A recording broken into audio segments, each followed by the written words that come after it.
Hey guys, I want to let you know that our medical gear is back in stock. You can find it at tacticalrifleman.com. We've got Cat 7 tourniquets. You know you need to have one of them, but we also got our TR EDC med kits. These are vacuum sealed, packed by North American Rescue. They have got their 4-inch mini responder dressing, a 2-pack of hyphen vented chest seals, roll of 100 inches of 100-mile-an-hour tape, duct tape for sealing those wounds and stuff, set of large gloves, and then if you get the basic kit, it's got a roll of compressed gauze, literally a whole roll of gauze for packing wounds in that little pack right there, vacuum sealed. If you go with the advanced kit, it is filled with quick clot gauze. Same thing, it's gauze, it's just impregnated with the quick clot agent. Again, good stuff, vacuum sealed, approved by TSA to carry on planes, going to schools, kids' book bags, whatever. You can check them out at tacticalrifleman.com. Go to our store there.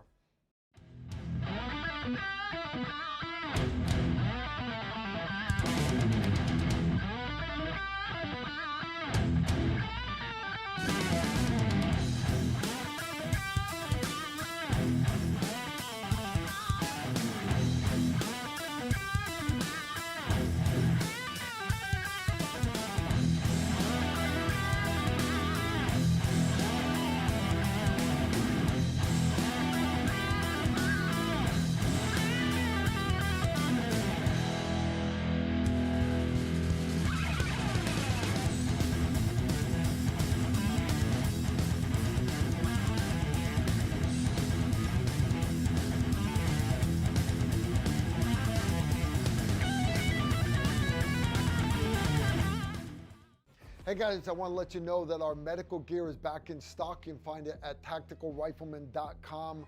We've got Cat 7 tourniquets. You know you need to have one of them, but we also got our TR EDC med kits. These are vacuum sealed, packed by North American Rescue. They have got their 4-inch mini responder dressing, a 2-pack of hyphen vented chest seals, roll of 100 inches of 100-mile-an-hour tape, duct tape for sealing those wounds and stuff, set of large gloves, and then if you get the basic kit, it's got a roll of compressed gauze, literally a whole roll of gauze for packing wounds in that little pack. You guys are early. You got 5 minutes. I'll tell you what, we're going to have a great show. I got Byron Russell coming. He's going to call in. I got Bob T. Tunes from Mountain Readiness calling. May even have Steve Holland calling in. But you guys are still early. You got 5 more minutes. Go. Go away. Go. Why are you still here?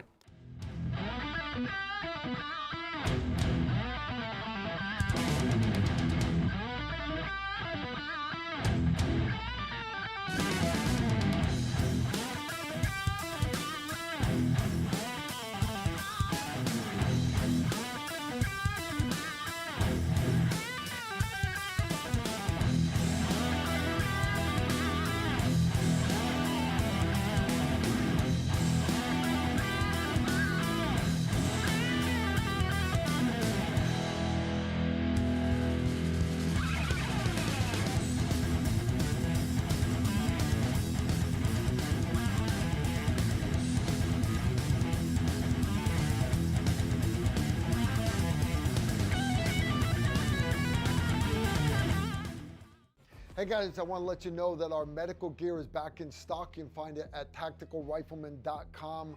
We've got Cat 7 tourniquets. You know you need to have one of them, but we also got our TR EDC med kits. These are vacuum sealed, packed by North American Rescue.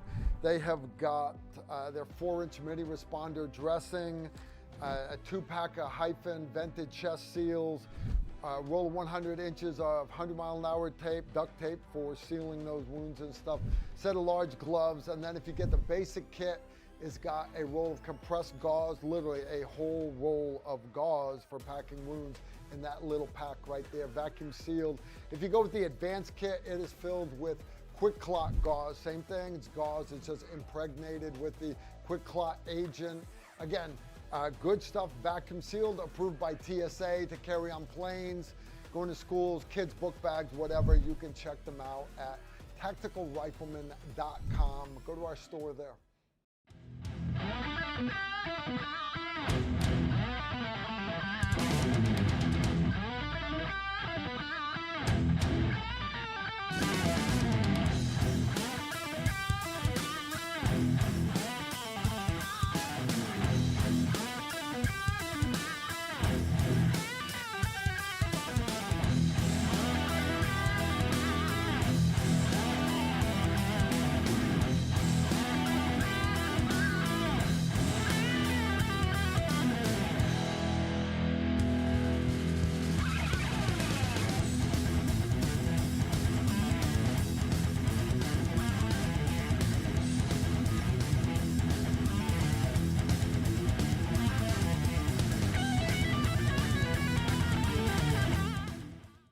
Hey guys, I want to let you know that our medical gear is back in stock. You can find it at tacticalrifleman.com.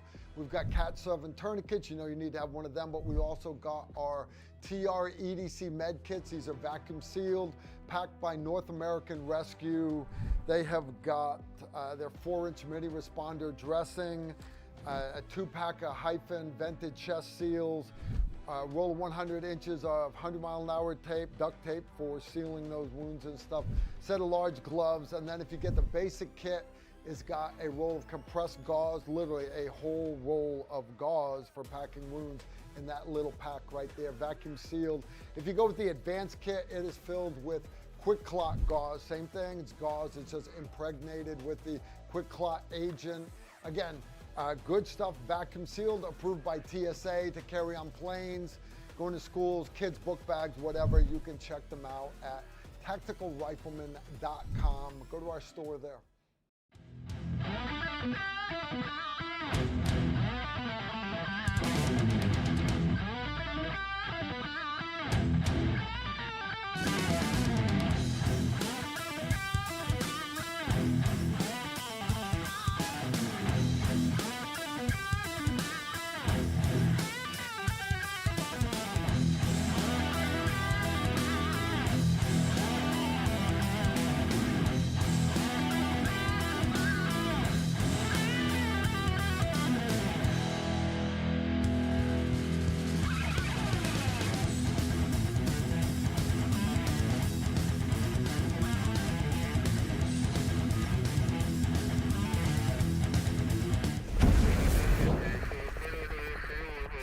Coming right there. All right, hey guys, welcome to our Tactical Tuesday live stream. What we got? I got people in the chat room already. This is the part where I ask you guys if you can hear me okay. All right. I got Ed Worldly texting me things. I just started a live stream. Hopefully he is watching. All right, you guys let me know if you can hear me okay. And then we'll kick this thing off. I've got myself a big old cup of coffee. Look at that thing. 8 shots of espresso, a little bit of Italian sweet cream. Ooh. And then Heraclitus bourbon got me a, look at that nice engraved bottle. Can you guys see that? Right? Ain't that sexy? Right? It's got the label on it and everything. They got me this bottle. Now, you can't get this bottle, all right? But what you can get is Heraclitus. We just did another barrel for Tactical Rifleman, and it's got the Tactical Rifleman neck right here. Heraclitus bourbon, great stuff. You sign up at heraclitus.com, and it's good stuff indeed. Indeed it is. We did a barrel, I would say 2 years ago. It was barrel strength. That puppy was good, but this is like a smoked bourbon, and you could compare it to Woodford's Reserve. It's good bourbon, good bourbon. I was surprised how good it turned out. Anyways, this is my bottle, and I actually have a spare, to be honest with you. I got to keep one for the live streams. I got one to give away. What I mean by giveaway, the whole thing for Heraclitus bourbon, they got it written on the back here.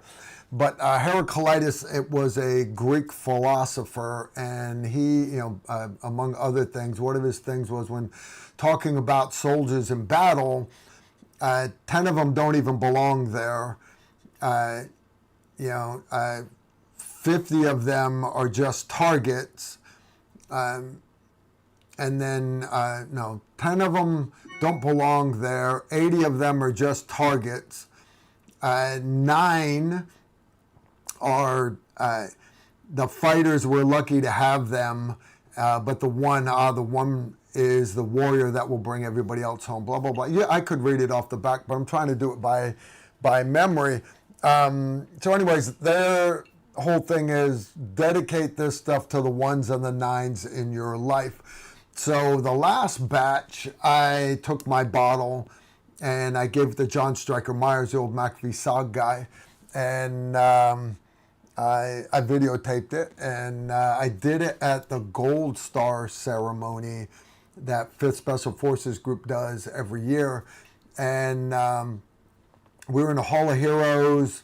They had just laid the wreath on all the graves, and so all the memorials there. There's a tree planted on Gabriel Field for every SF guy that has died since 5th Group moved to Fort Campbell from Fort Bragg. And when I first got the 5th Group, there's one little row of trees. Most of them, they had a halo training accident all down one side. Lost a whole stick. Somebody set the altimeters wrong. Stuff happens in training. Accidents happen. But you go to Gabriel Field now, and I encourage you, if you're ever at Fort Campbell, go to the new museum, all right, but also go by 5th Special Forces Group's area. You're not going to be able to get into any of the restricted buildings, but you will be able to go to Gabriel Field. That's their parade field. And guys, it looks like a freaking forest. There are trees down both sides, and I'm not talking like one row of trees, multiple rows of trees in depth. And that's all my SF brothers that have passed away since the start of the global war on terror. You know, because we're trying to keep Islam from coming to the shores of America. So anyways, I gave my bottle to John Stryker Myers there, and you know, he said that we have then stood on his McAfee SOG guy's shoulders and have raised the bar. Okay, cool. So anyways, I have 2 of these, and I'm getting ready to give another one away to another 1 or a 9 in my life. So anyways, if you're interested in doing it, Heraclitus, bourbon.com. Is good stuff, especially that it's got that little bourbon bite in it. That's really good. I'm digging that. I really am. Hey, my phone dinged. Let's see if you guys, maybe Adam. Hey, what pistol IR and light combo were you suggesting at class? All right, guys. Adam, right? This would be a great question to put into the chat room. But he doesn't realize we're doing a live stream right now. Funny stuff. Surefire XVL2. No, I spelled X wrong. It went C. XVL2. All right, last one. No more interrupting my live streams, guys. You fucking monkeys out there. Cannot believe y'all are doing this. All right, you guys know the deal. If you've got a question, put it into the put it in the chat room, and my moderators will then send it to my phone. I thought that was a question coming in from one of you guys. I stand corrected. I'm gonna go back over here. JT saying we don't have any questions yet. Last week, guys, he's sending me all these questions. See all these reds? These are all monster super chats. These are guys that. You know, Crystal sent a $299 super chat. James Swain and David, man, these guys just, I appreciate the support, guys. I really did. Our views are down on YouTube because of the Gemini AI that is crushing all gun channels. But my money's actually up this month because I've had 2 live streams where you guys threw some money at the pot. Understand, YouTube takes like 40% of that, but you are still helping support us, and I appreciate it. I do. You want to get your question on the screen to stay longer? Do a super chat. You don't have to. I appreciate when you do. It's your way to show love for the TR team. I understand, not just me. But again, you don't have to. You just put your questions in the chat. One thing I wanted to touch on, you guys. I've got, I think Byron Russell is calling in at 7:30. So we got a little bit. One thing I want to talk about, though, was I got a call today from Troy at Trigger Time TV. Now, if you guys are not familiar with Trigger Time TV, I had never seen it before either. It's kind of like Shooting USA and some of those other shooting programs that are on channels. You know, you've got to have satellite TV or whatever. But anyways, you can pull it up on Pursuit, which you have to pay. It's like $4 a month, $7 a month. It's internet TV like Roku or whatever. If you don't want to pay because you can't afford that, I understand. Pursuit Up, Pursuit Up is the free version. But again, you can't just, it's not on demand. You have got to pull up their schedule because it is a TV show. And last time I looked, I think Trigger Time TV came on at like 1 a.m. And I was already up at midnight, and I'm like, man, do I stay up an hour just to watch myself on Trigger Time TV? So anyways, I scrolled through the schedule, and it came on like the middle of the day the next day, and I ended up missing that one too. So anyways, if you're interested in seeing us on a TV show, Trigger Time TV. Anyways, the guy reached out to us and he's like, the network reached out and said that our views are up 37%. I'm like, okay, I don't really understand numbers on TV shows and stuff, but he said, obviously everybody else contributes also, but I'll be honest, I believe it's what Tactical Rifleman has brought to the show. So I appreciated the compliment. If you guys want to check it out, Trigger Time TV, it's on Pursuit and Pursuit Up. Again, you can pull, if you got a smart TV, if you have got a internet connection, you've got a laptop. Don't do it right now, but later on. You can also go to. He has a website, triggertimetv.com, and he said now that it's been up long enough, the latest season is up on TV long enough, he can start putting the content onto his channel. So he doesn't want to hurt views on the TV. So I don't know. I haven't been there. I watched one episode. I happened to be up while it was on.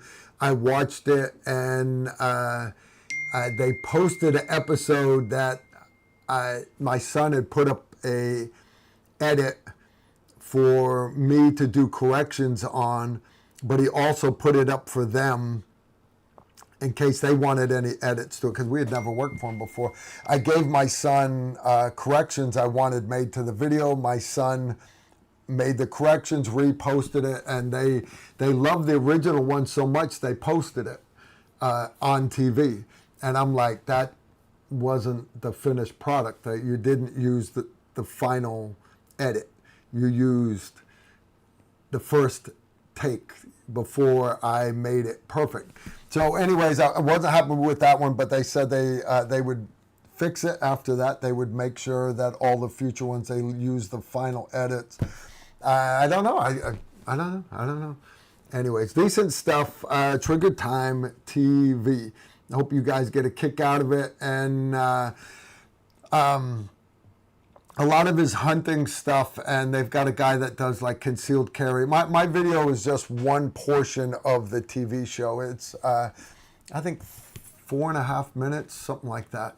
And then I did some other short outtakes. We have this other little thing called the Gear Locker, talking about gear and stuff, the sponsors for the TV show. And BCM was the big sponsor for that season. So in all the videos, I'm using a BCM rifle, and it's a good rifle. It's a great rifle, but running a suppressor on it, it makes me really want my piston Adams Arms gun, because I don't like cleaning guns, and Adams Arms pistons, I'm not saying you don't have to clean them. I'm saying you don't have to clean them. All the carbon comes out the side. You might have to wash your hand once a day. Wow. Ain't a lot of coffee in that. Wow. All right, let's see what we got. I got a couple coming from you guys already. That's, I've been corrected. I'm not supposed to be calling you guys monkeys. I'm supposed to refer to you as fucking humans. Get away. We get in trouble for saying monkeys, comma, remember, question mark. All right, I am correct. For the benefit of the internet, when I said fucking monkeys, I meant fucking humans, all right? So I apologize for that. Isn't that weird? I can use profanity on the internet. I can twerk and show you my tits, but I can't have guns hanging up on the background because the Gemini AI with its hairy legs and blue hair loses its mind. I think that's funny. You know, all right, I got another question. JT has sent a few here. This one's from Jake's Custom Parts.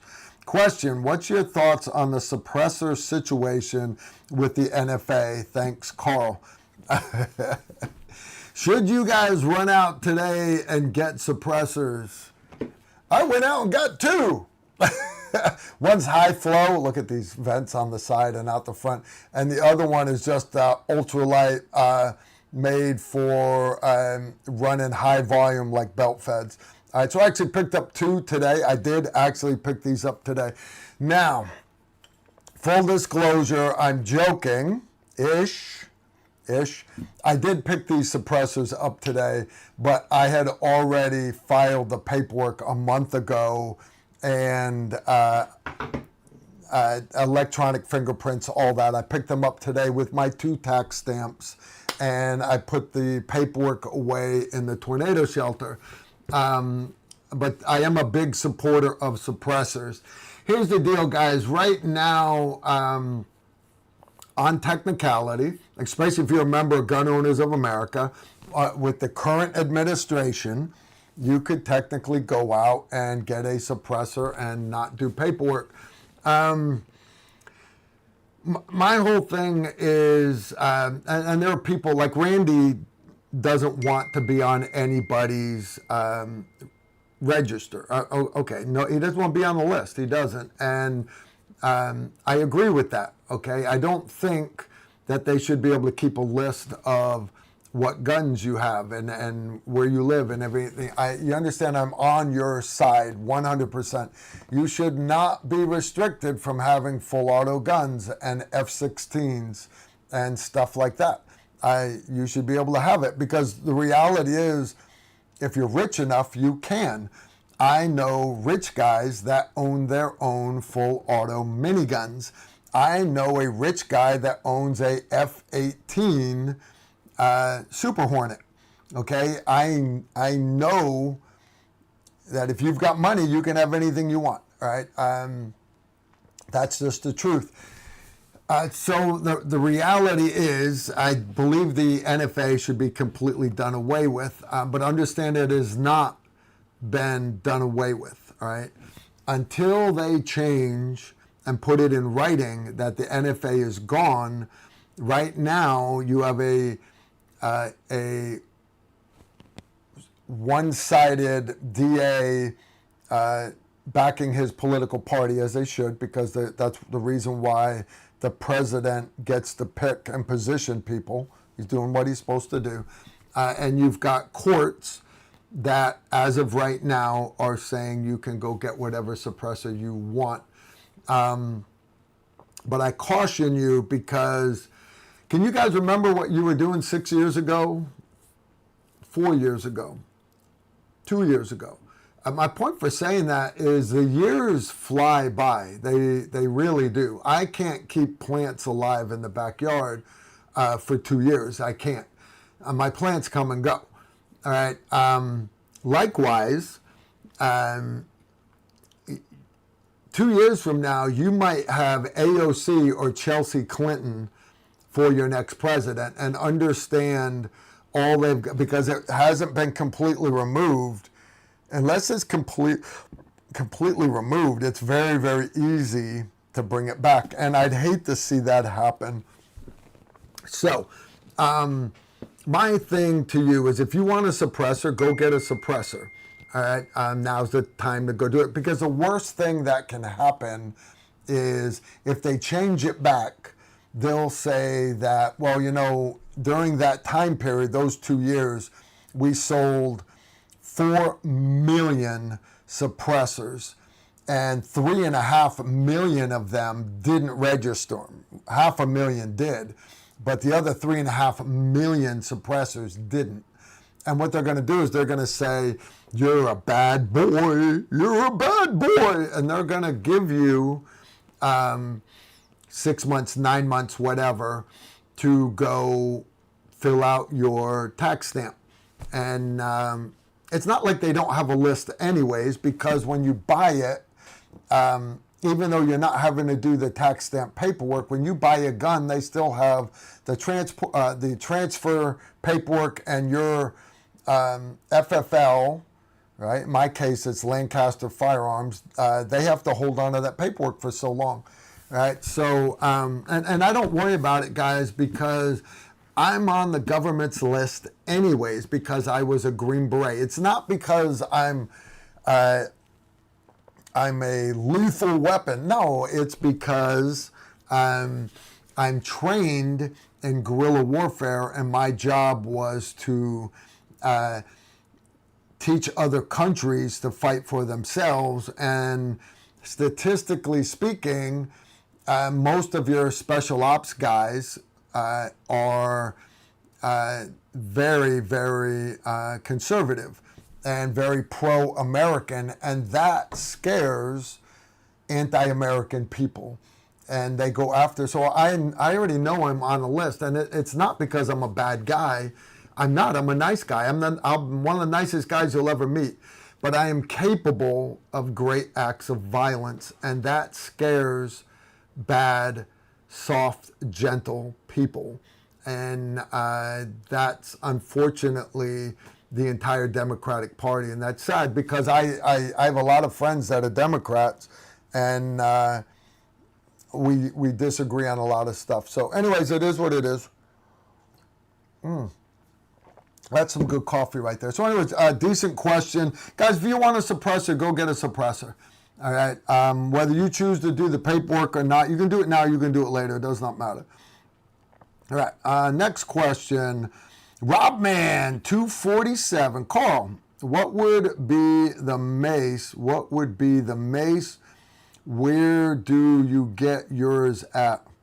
What would be the mace? Where do you get yours at? And how do I get rid of my old one? How do I get rid of my old one? Carl, what would be the mace? You guys understand what a mace is? The difference between a mace and a morning star. Okay.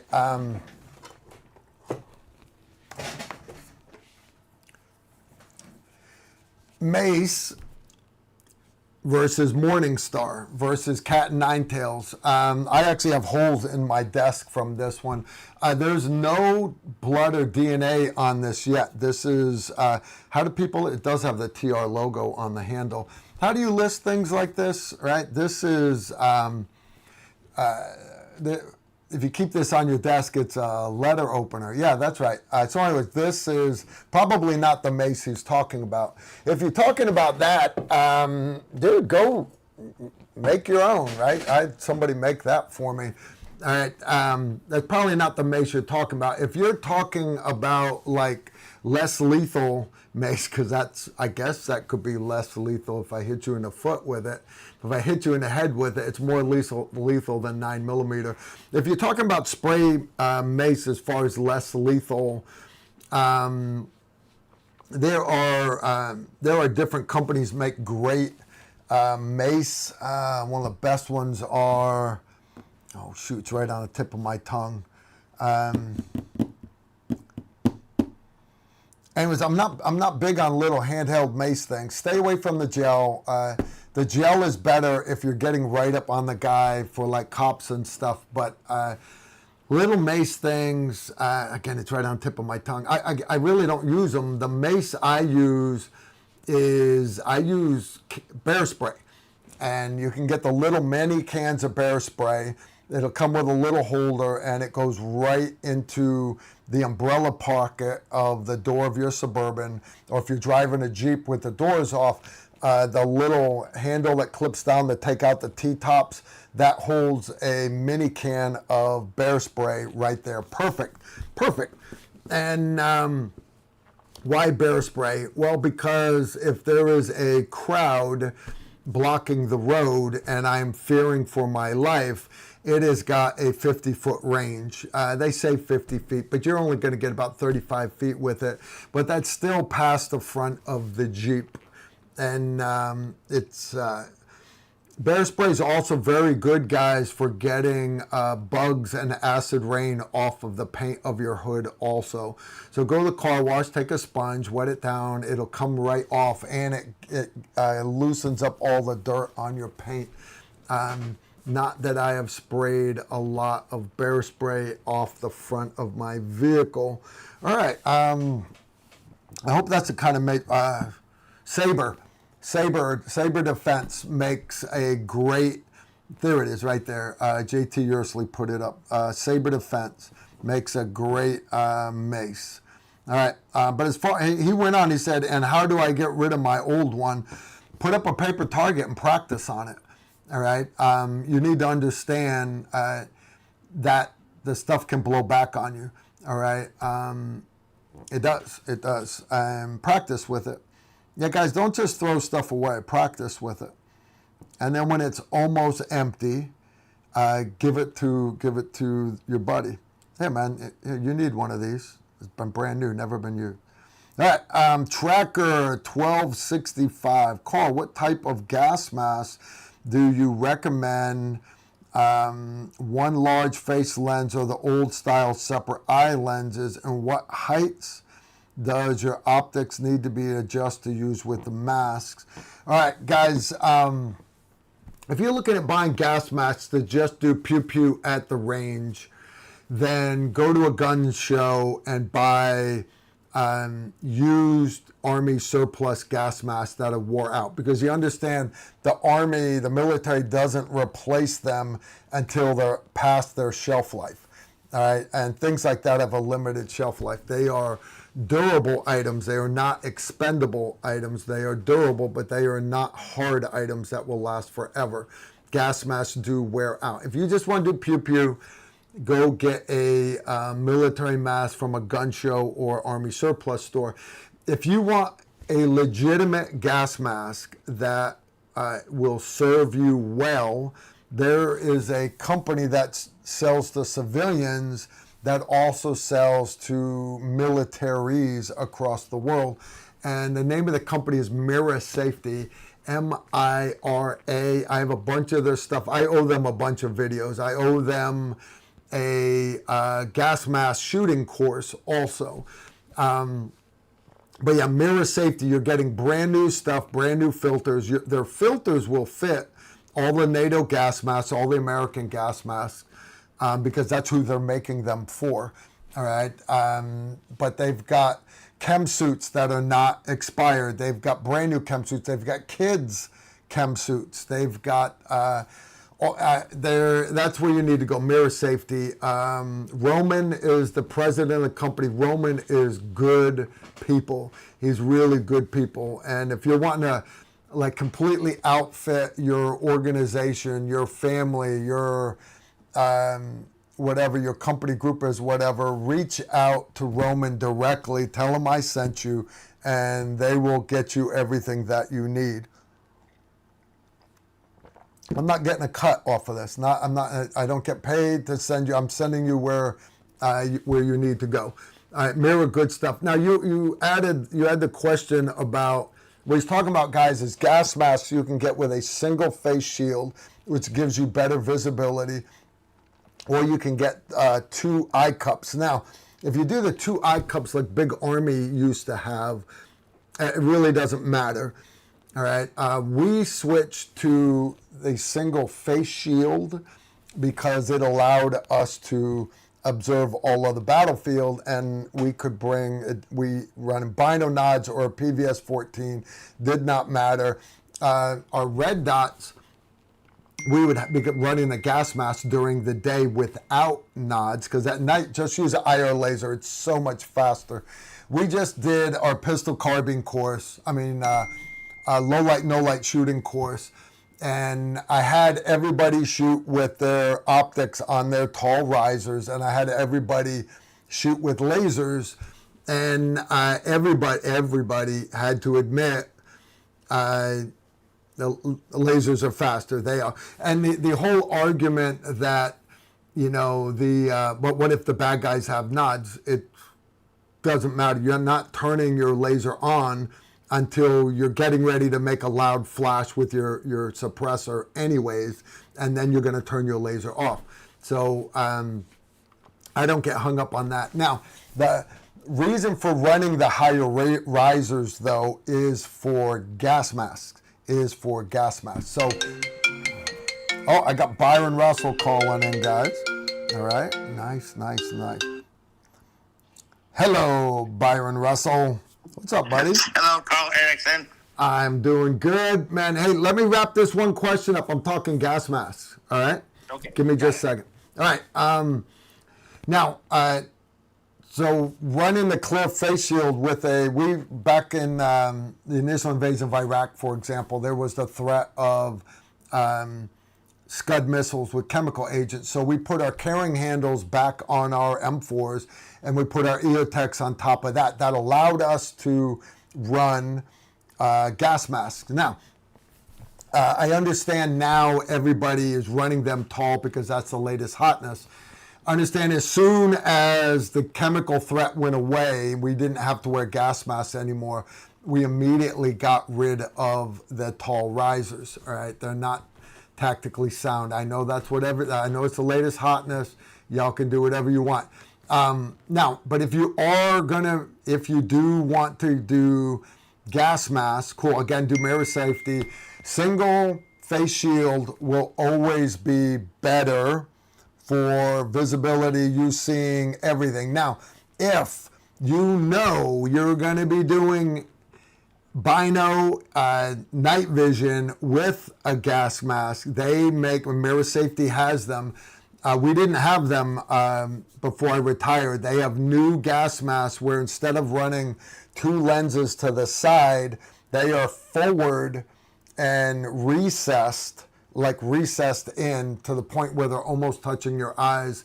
And they are so that you can lower bino nods. And instead of them being against your gas mask way out here, you can actually bring them way inside. I wish I had known you were going to ask.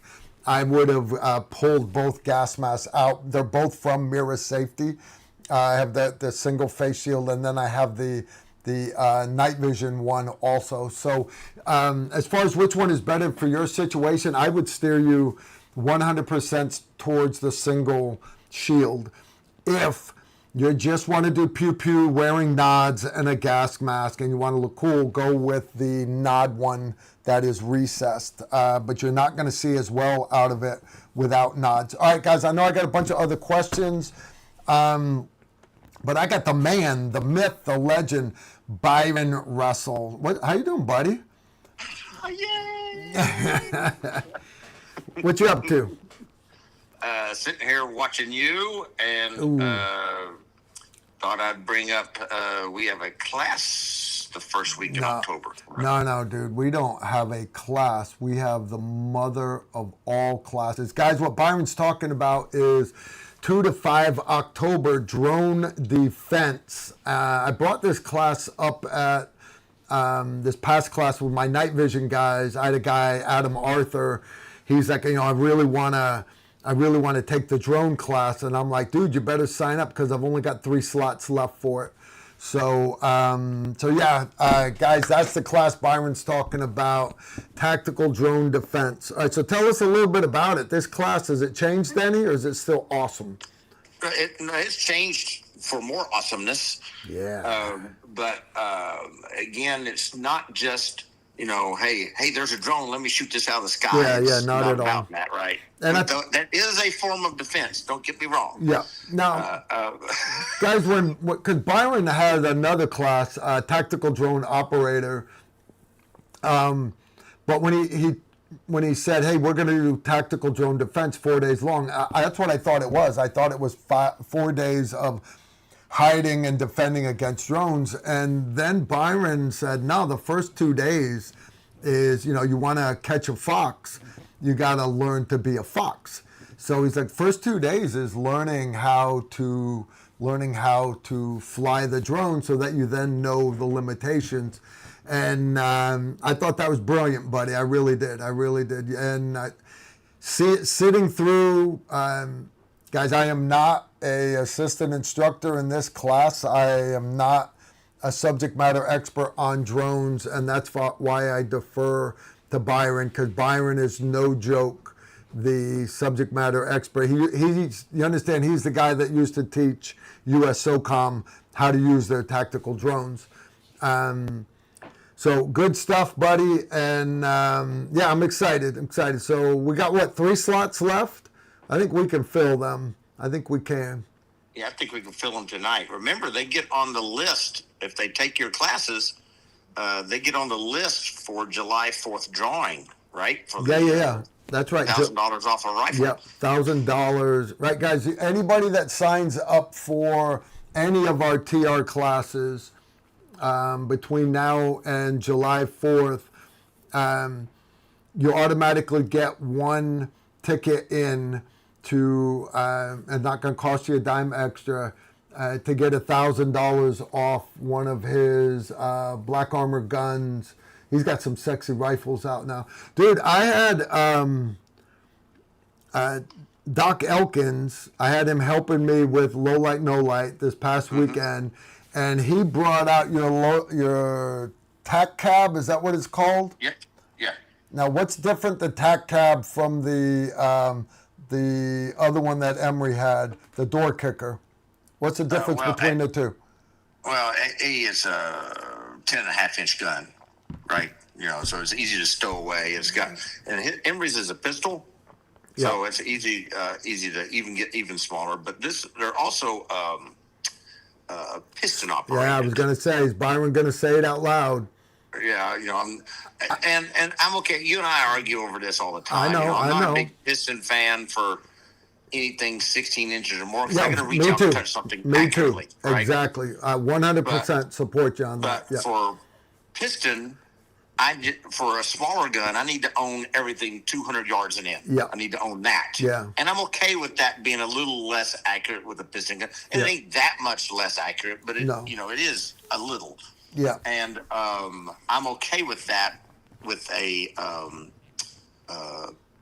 short barrel rifle or short barrel gun for 200 yards and in, and that's what the gun was designed for. For you to jerk out of that bag or that truck and put it in operation right then, as opposed. I am a big fan of 16-inch guns. It's my favorite length. Yep. I got it, but it can only go in so many places. Yeah, you for know sure. what I mean?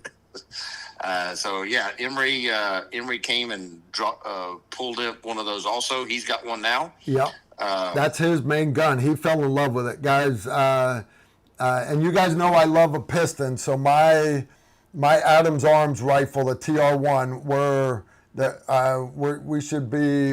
in the final negotiations with. We're gonna put the first 50 of them out.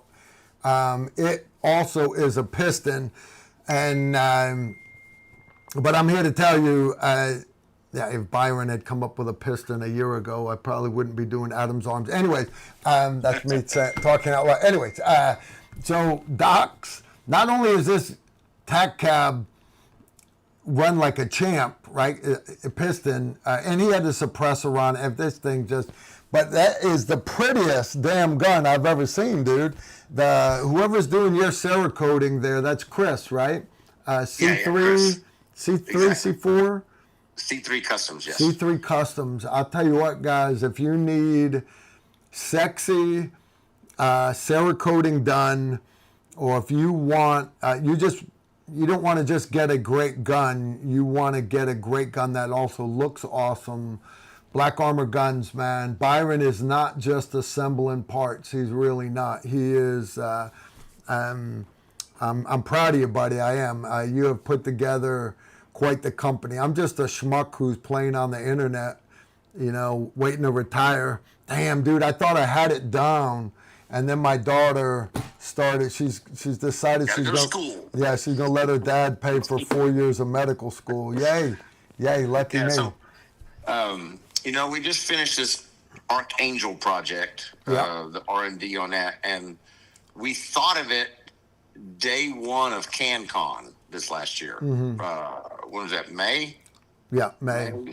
May is when we came up with the idea, and we just finished building it. It took us that long to build this. Yeah, I mean, it's because it's not just bolting parts together. You've got to make it's gotta. Guys, you'll see. I don't have one to show you guys. Besides, I'm not allowed to touch guns on YouTube, anyways, during a live stream. But you ever get your hands on a Black Armor's gun? The lines just flow like the thing was on steroids and grew. It's not like it was bolted together. It flows. It's a beautiful gun. It really is. So, yeah. All you gotta do is just Google us. You'll find us. Yeah, that's it. Yeah. So the Archangel. Don't wanna compromise anything on YouTube. Yeah, Archangel is his AR-10, and you're doing 308 and 6.5. Yeah. Yeah. And but yeah, it's a very pretty gun. Very not like my ugly SR-25. Ain't nothing wrong with the SR-25. No, I wanted to break that damn thing so bad. When they first showed up, right after the towers fell, we're getting ready to go to Afghanistan, and we had M24 bolt guns, and they showed up with these Mark 11s, and we'd had them before. Every time I deployed with one, because remember we would get them from Bluegrass Depot, sign them out for deployments. Every time we signed them out, I took 2 to Haiti. They both broke. I took them to Kuwait. They broke. I mean, broke. The bolt broke. The sear, not the sear, the extractor broke on a different bolt. The bolt broke right in the middle. And I'm like, we're not using these. We're not going to take them to combat. So they show up to A15. Everybody's palletized, waiting to go to Afghanistan. They show up, and I'm like, this is total bullshit. These things are going. And they're like, no, they varsity team said we fixed them. I'm like, all right, bullshit. 1-2 was out at a flat range, and me and Sue, we took a case of 118. We went to the 25-meter flat range where 1-2 was doing up drills, and we sat there and just started doing up drills, hammered pairs, zipper drills, everything with these, trying to break them. And then me and Sue, after like 400 rounds, we looked at each other and I said, that's not really how you're supposed to break in the barrel of a sniper rifle. But Sue, they didn't break. He's like, well, maybe they fixed them. And sure enough, Byron, you saw me, dude. I carried that thing the whole war. I really did. Even as a team sergeant. That's what you overwatched us with at Hazard Kadam. Yeah, too. I sure did. Yep, for sure. Yeah. Such a good time. Drone course. So we do need a couple more students. Yep. And, I'm trying to work in one more thing. It is 4 long days. Fucking days. Long days. Yeah, guys, please don't think this is a boring course. You're gonna get 2 weeks worth of training in 4 days. You really are. And without a doubt, it is not wasted time at all. Every student that has taken Byron's classes there, I always get emails back from them afterwards. Carl, that was amazing. That was the best class I've ever taken. Nobody else is teaching this, and it's a great course. So, guys, if you're in the chat room right now, like I said, we've only got 3 slots left. If you were watching this tomorrow, understand we may only have 2 slots or 1 slot left. So get in on it quickly. tacticalrifleman.com. Scroll down through the classes, and again, there will be the picture of Emery there with a drone, and it's tactical drone defense. And it's a great class, guys. It really, really is a great class. Anything else, Byron? I got 2 minutes with you, man, before I got to get you back on the couch with your beautiful bride there. No. I just wanted to bring up the drone portion. I think we're doing good, and I did spy my car up on your wall there. By the way, I did spy that. You see that? I spy all that stuff up there, and I just give you a little car. Dude, you see what Heraclitus Bourbon just gave me? Let me pull this thing up. Check this puppy out right here. I know there's a lag, so it's going to be a few seconds before you see it. But guys, this is actually from the barrel of my bourbon. They actually took 2 of them. I guess the barrel was broken or whatever, couldn't be reused for whatever reason. So they made 2 of these. One of these is hung up at the Heraclitus little company headquarters, and the other one is now hanging up here on my wall. So I think that's pretty cool. Again, guys, this is our Tactical Rifleman Bourbon, and I got to give that to one of the 1s or the 9s in my life. Byron's, you're just not a big drinker, man, so I can't give it to you. I can't give it to you. That's right. Not a big drinker. Can't give it to Randy because, Indians and their fire water. Did you hear about me getting him drinking a couple times? No. Oh, dude. We had this Patron Cafe XO. It is a coffee liqueur made with frickin' tequila. And it's sweet. And you know how much Randy loves his coffee. So our very first Patreon course, one of my patrons, this old guy from Chicago, Dean DeLisandro, he brings out this bottle, and they got the little paper cups. He poured me one, and I'm like, this is dinner time. I don't really want to, but I can't say no. So he poured me one, and I'm like, hey, Randy, here, try this. And Randy, I forgot to tell him, hey, by the way, this is fire water. He drank it, and he went, oh, that's got alcohol in it. I said, yeah, but it doesn't have very much, Randy. It's just to give it a taste. He's such a liar. So we all drank it, but he kept coming back and getting more because I thought he understood I was messing with him, that it didn't have, kind of like a bourbon cake, doesn't have a lot of bourbon in it. A rum cake doesn't have a lot of rum in it. Now, it's called Patron Cafe XO. They've actually started making it again, guys, if you want to hunt it down.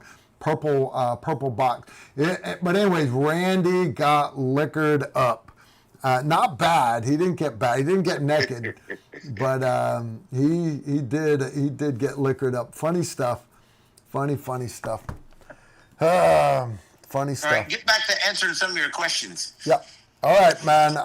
Byron, always a pleasure, buddy. And I will see you next Tuesday. How's that? All right, got you, buddy. Take care, man. Okay, bye. Yep, bye-bye. All right, guys. I'm hoping Bob T. Toombs calls in next. All right, I know I got other questions. I didn't mean to leave you guys hanging. All right. Next one is from Big Fezzig. Carl, what advice would you give to yourself if you were 18 or 21-ish? Honest, I would tell myself to take better care of this body. I say that only because my body hurts. But the reality is, guys, the reality is I would tell myself not to change anything and ensure that you are polite to the girl named Dana Thomas, because you're going to be married to her for the rest of your life. Guys, I've been married for 34 years now. We're going to be 35 here. We're coming up on 35 years. So yeah, everybody's like, if you could go back, what would you change in your life? And honest, I wouldn't change anything. I mean, I've made a lot of mistakes. Wow. Made a lot of mistakes. But mistakes are what make you what you are. Wouldn't you agree there, Bob? How you doing, buddy? Yeah, I'm doing good. I'm sitting on the porch. I just poured a little bit of this tactical rifleman Heraclitus. Did you really? Left over. You got the green one or the red one? This is the green one. Oh, you left man. a half a bottle of this when you visited here May before last. Yeah, that was. I have one bottle of that unopened, and then I have another bottle that one of my patrons gave me. And he walked up to me with it, and I was like, dude, that's my bottle, you know. But then he said, you know, hey Carl, I just want you to know, when it comes to the 9s and the 1s in your life, you've done a lot more for me than you realize, and I just want to, I want to give you one of these bottles. And I was like, damn, man, you can make me jerk a tear here, you know. So, anyways, and that one's not going to get drank. I had him put his put a paint pen to it, and it's up in. You've seen my man room. I've got a bar. It makes me very jealous when I see does your man entire cave. homestead. So don't give me. Yeah, well, touche. Yeah, there you go. You know, I wet my whistle here on some Heraclitus, and the chickens are all put to bed. Have you seen this bottle? That Heraclitus got me this bottle right here, and I was supposed to pour Heraclitus into it. And I mean, it's an awesome bottle. I'm sorry, dude. I still let Byron's picture up. But but on those, you know, on the mistakes thing, it's not a mistake unless you make it twice. Yeah, First time is a learning experience. I've made some mistakes twice, also. Yeah. Okay, well then, there's that. Yeah, there's Bob. I got Bob's picture up. All right. Yeah, dude. Anyway, so I have my new bottle. My new bottle is red. And you know how strong the one is you're drinking? Yes. Joe at Heraclitus, they actually lost money off that batch because it was so strong because of how it ages in the barrel. They didn't get enough bottles out of it. So this new one is just their Kentucky straight bourbon whiskey finished in toasted oak barrels. And so anyways, this one, I forgot what they said the proof is on it. But it's not as strong as the one that you have. Well, I personally like this one. And I think it's starting to mellow off a little bit, though. Because remember, this is over a year old. Yeah, yep. You know, we're looking at getting close to a year and a half. Yep, and it's just going to get better. Yep. Yeah, Did I lose you, or are you still there? No, I'm still here. Okay. Can you hear me? Yeah, I got you. Can you guys hear Bob all right? Or can you guys hear me all right? I had Byron tell me last week that him and Emery were sitting on the couch watching me on the big flat screen, and apparently my mic, something happened with my mic, and everybody's like, Byron's like, we couldn't hear you worth a shit. And I'm like, well, why didn't you tell me? You know, why would you let me sit here? So anyways, you guys, if you can't hear me or can't hear Bob, let me know. See, Jesse's saying 5x5, so I'm going to assume we're good. We good. Got the 5x5. Appreciate it, Jesse. Ooh, good stuff. We just been doing the things, man. Getting ready here, adding some infrastructure to the homestead. All right. And of course, I'm staring. My turkeys are staring at me currently. They're standing outside the porch, eyeballing me while I'm drinking this. I've got a chicken on my lap. It's just a free-for-all here on the homestead. Dude, he's not joking when he says homestead. Now, he's up in North Kakalaki, but it's a beautiful part. It's a beautiful part of America where Bob's at. It's paradise. But he's literally hidden driveway. You wind up through, easy to defend. And I'm not joking, guys. I'm sitting there. My wife's sitting next to me, and we're all sitting around enjoying. And he's got turkeys walking around. Well, this turkey walks up and puts her head underneath my wife's hand, asking my wife to pet it. And you understand, you can't do that to a turkey, but these turkeys are just, and I'm like, that is so awesome. So awesome. So yeah, Bob's got it going on. You ain't got much time to get stuff down though, because you got Mountain Readiness coming up, right? Man, we've got Mountain Readiness coming up, and then the Sovereign Health Summit backed up to that. So, yeah, we'll be rolling for a total of, let's see here, 5, 6, 7, 8, like 9 days straight. All right, so all you guys that don't ever get out and go anywhere, you're wanting to take a trip anyways, and your wife is interested about alternative medicines and everything else anyways, she's wanting to get out and go do something. You're not going to take her to Disney World anyways. Late October, 27 October to 31 October, that is called Sovereign Health Summit, and it is in Harmony, North Carolina. It's a beautiful place. You don't have to camp out. You can stay at a hotel. I'm camping out there with the TR crew. All right.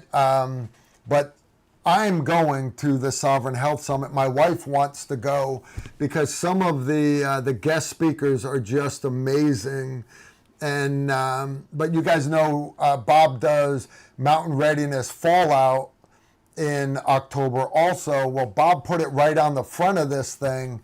So I'm going to be there. I'm going to be there on the 22nd. But if you guys want to come do TR classes, the little seminars, hang out with us, 23, 24, 25, Mountain Readiness. 26th, we're taking the day off, and I'm going to sit in the chair by the fire pit and watch Bob clean all the shitters and trash cans. Yeah. But then Sovereign Health Summit is at the same location, 27 through 31. Now, Bob, does your offer still stand that if they buy a ticket for Sovereign Health Summit, they get Mountain Readiness? Absolutely. Rolling for free. So Nice. the only thing you got to pay for is if you're camping on site. So you buy a Sovereign Health Summit ticket, you get Mountain Readiness Fallout for free. You go to Mountain Readiness after you buy your Sovereign Health Summit ticket, and you scroll down on the Fallout ticket section, and we've got a Sovereign Health freebie pass there. You print that off, you show up, you show that you bought your Sovereign Health Summit ticket, and Mountain Readiness is free. That's and so awesome. what's great about us too is you know, our forefathers were well-rounded individuals. Yeah. And as much as, you know, cool guy stuff and tactics and all that, that's just a small part of it. Like feeding yourself is pretty cool too, right? Being able to grow your own food is pretty cool. Being able to process animals and learn about permaculture and microbiology and preparedness. I mean, we cover all the bases. You know, it's an awesome thing when you can have a class with Emory of knife fighting, and then we've got Pat Miletich, UFC champion, doing a hand-to-hand combat class, and then over here we're doing a fruit tree propagation class. Yeah, which I thought was awesome. The guys having Bradford pears that don't give you pears, all of a sudden start having pears on them, and I'm like, I got to get this in person. I just watched huge. one of the guys' videos, you know, and yeah, I need to get smart on this stuff. So yeah, I'm really looking forward to it, guys. Really looking forward to it. I know I owe you a list of classes that we're gonna do, but I think we're gonna, as long as I can get Emory. Randy's already agreed. He said he's coming. I believe Emory has also, but I need to get a head nod from both of them. And what we're probably going to do is just mirror what we did in May. Okay. And make it easier for you, make it easier for us. Now, if you and that flowed pretty good. Did you guys have some time to roam and do some things? Yeah, me and Dana could go around and take some of the other seminars. And that's the cool part about it, guys, is he's got all these speakers and presenters, dozens and dozens of different things going on. So at any given time, there's like 5 to 7 different classes you can take. Or if you say, you know, right now I want to take a break and go hang out or go see the vendors, hit one of the food trucks. But hey, we got a tactical rifleman class that starts in 20 minutes. Let's go do that one. Hey, we want to go do this other class where Sue's doing tracking, or somebody. He had guys there doing knife making and just so many great things. So yeah, I'm excited about it, man. I really am. It's gonna be a great time. And what's her name? The Barbara O'Neill, right? Barbara O'Neill for Sovereign Health Summit. She's Yeah, still Barbara coming, right? will be the headliner. Yeah, she'll be speaking 2 to 3 times a day, and you've seen some of her videos now. All you guys have seen her videos on the internet. I know you've seen her videos. You don't even realize you were watching Barbara O'Neill, but if you're watching anything where they're like, hey, they've been lying to you about medical, and here's the truth, and here's why. She's not just accusing, she's blatantly laying the facts out. And she's smart on all the science of it. And so, yeah, she's the one that my wife really wants to see. So, yeah, it's going to be a great time. It's going to be a great time. Going to be awesome. I'm looking forward to a call, as always. And then, of course, hanging out around the campfire. You can't put a price tag on that. Yeah, at night, guys, when we wrap up the training, you can go back to your hotel. A lot of people go out, hit a local restaurant or something. I usually take the TR crew one night, and we go do, there's a Mexican restaurant like an eighth of a mile from the main gate. We go do Mexican. So my wife can get a margarita, so I can get a smile later. But we always have a good time. But we always come back around the campfire at night. Angry American, Chris Weatherman. I think I had somebody bring a what do you call it? A cord, an entire cord of firewood. And then we had 2 fire pits, one over at Chris's place, one at mine. And I'm like, Chris, there's no way I can use all this firewood, so please help yourself. So we have a great place. You got, I think we had 50 chairs, people sitting around the fires, just visiting. It's camaraderie. It is a family atmosphere. So if you want to bring your kids to it, you want to bring your grandkids to it, you want to, I encourage you to bring your spouse to it. It is a great time indeed. All right, Bob, I'm going to let you get back at it, man. It's already 9 p.m. where you're at. You got anything else for the masses? No, man, just looking forward to it and being able to catch up and break bread and share a fire. So, yeah. I appreciate you as always, brother, and get some more of those questions answered. Yeah, I sure will, man. I know I'm falling behind here. All right, take care, buddy. Take care, my friend. Yep, bye-bye. All right, guys, I apologize. I'm falling behind on questions here.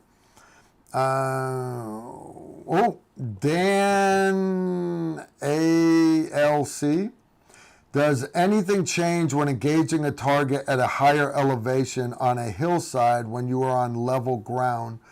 If you're shooting uphill or downhill, aim low. Now, everybody knows if you're shooting downhill, it's like running downhill. It's easier to run downhill, so aim low. But with that same thought process, everybody thinks, well, it's harder to run uphill. I must have to aim high. But the reality is you don't, because if this is your distance, let me go back to wide camera here. If you're here and your target's up here, this is the distance that you're shooting if you use your laser rangefinder, but you're shooting uphill, so it's only from here to here. This is the distance that the gravity is dragging on your bullet. All right, and there's a few other things that go into it and everything. Your wind call has to be for the actual distance that you lased, because that's still the same volume of air that is hitting the side of your bullet. But always aim lower if you're shooting up or downhill. All right. I hope I answered that well enough for you. All right. Carl, this from Ghost. Carl, have you or anyone you know tried the shooting virtual reality stuff? Is it worth the money, or just stick to dry firing and live ammo? Byron Russell, I just had him on here. You know, he does what's called a smokeless range. He actually teaches classes at a local indoor range, but he uses a classroom. He uses Cool Fire Trainer guns that run off of CO2. You put them in your actual firearm. He uses an IR laser, and he uses the virtual reality program called Smokeless Range. Now, I have another one that I think I still have it on this computer right here. That is called, I can't remember the name of it for nothing. Shoot, what was the name of that thing? Point Blank Simulator. Point Blank Simulator, guys, is awesome. It really is. Point Blank Simulator is awesome. But again, I think the virtual reality you're talking about is where you put the little goggles on and you've got the little pistol in your hand. And I have a patron that sent me that complete set, and I'm looking at the box because I was thinking about using that box for mailing James Swain the PVS 14 Gen 3 he just bought along with the WLED. Because I need a box to put his stuff in, but I'll find a different box. I don't have any experience with them, Ghost, so I don't want to bash them. But one thing I will tell you guys, if you're going to use any of these virtual reality things, try to find one that uses your actual firearm. In other words, not like live ammo, but like me and Byron both like Cool Fire Trainer, because you take your barrel out of your pistol, and they have barrels for SIG and for Glocks and Smith & Wessons and 1911s and everything. And then the barrel acts as a gas tank, and you fill it with CO2. You just push it on one of those soda bottles, and then it has an IR laser in it, and you still use your holster. You're looking at the screen. And I'm a big fan of you using your gun. Same thing if, like, hitting the shoot houses. I'm not real big on going places where guys are just doing airsoft, because they're just running around playing laser tag. That's all airsoft guys are. You watch them, and they'll tell you how awesome they are. That's not real life, guys. It's not real life. Do it with real guns that are shooting marking rounds like UTM or Simunitions or Unit Solutions, and start with paper targets. And because that's how special ops train. You start with live ammo, and then paper targets, and then adding furniture, live ammo, and you start adding flashbangs, and you start adding mechanical breaching, and then explosive breaching. And then when the guys get really, really good, you take the live ammo away and give them marking rounds. Now that sounds backwards, doesn't it? But it's because you're also taking the paper targets out of the shoot house and you're putting role players in. Now, that's all you're taking out. So you're still doing a live shotgun breaching. You're still doing a live explosive breaching. You're still using live flashbangs. You use 9 bangers, 2 bangers, 1 bangers, live explosive breaching, and it is very, very dangerous training for the role players, and that's why it's not done by civilians. It's the rooms have to be choreographed in a way to protect the role players while also allowing the assault force to make mistakes and make decisions. So just because you set it up to go a certain way, if they started going a different way through the house, it has to be able to still protect the role players. And then you start adding live tissue training and everything else, and it gets to be great training. But yeah, I'm just not real big on airsoft stuff. So anyways, I hope I answered that well enough for you. All right, Beardo Grizzly 500. I identify as a cubicle monkey to pay the bills and a circus monkey on the weekend. See that guy? He doesn't mind me calling somebody a monkey. I don't know why you guys have such a problem with it. The Gustache, dude.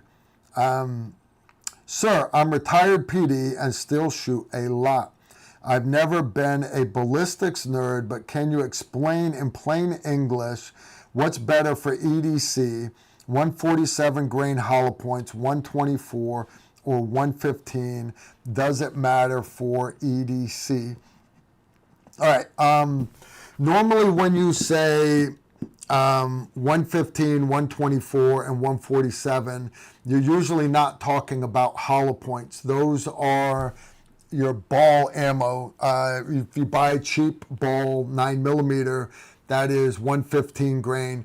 If you buy military grade ball ammo, 9mm, that is 124 grain. And then if you buy your heavier subsonic rounds or the real heavy hitter ones, those are 147s.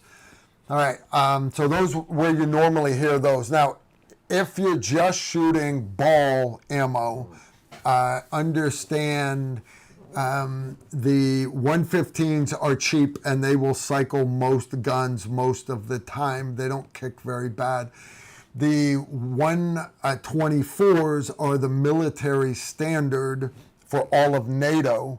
And not only do they have to function the Beretta and Glock pistols, and they also have to be able to function all the rest of the 9mm in NATO, which includes the 9mm subguns like your MP5s. All right, it is going to kick a little bit more than your 115 does. Now, that said, it doesn't mean it doesn't do any more damage, because 9mm is going straight through a human being. And it does not matter ball. If you're shooting ball ammo, that 9mm 115 round is going right through him. All right. Understand, if you catch the skull just right, or you catch the spine just right, or you catch the femur just right, it will shatter the bone and stop. But other than that, I can take a full ballistic gel block and a second ballistic gel block, and it's going to zip through. All right. 124 is going to do the same thing. It's going to go straight through. Both of them go straight through. So what I encourage you to do for EDC ammo is, why did I get hung up there? My mic got hung up, guys. Sorry about that. All right. Use good EDC ammo. Hornady Defense. I use G9 ammo. It's just what I like using, guys. I'm not allowed to show you guys my EDC pistol. I'm not allowed to show you. All right. G9 ammo, this right here is their internal hollow point. I think I've got a couple of the external ones in this mag. No, this mag is all internals. All right. A lot of times I run what's called an external hollow point. That is,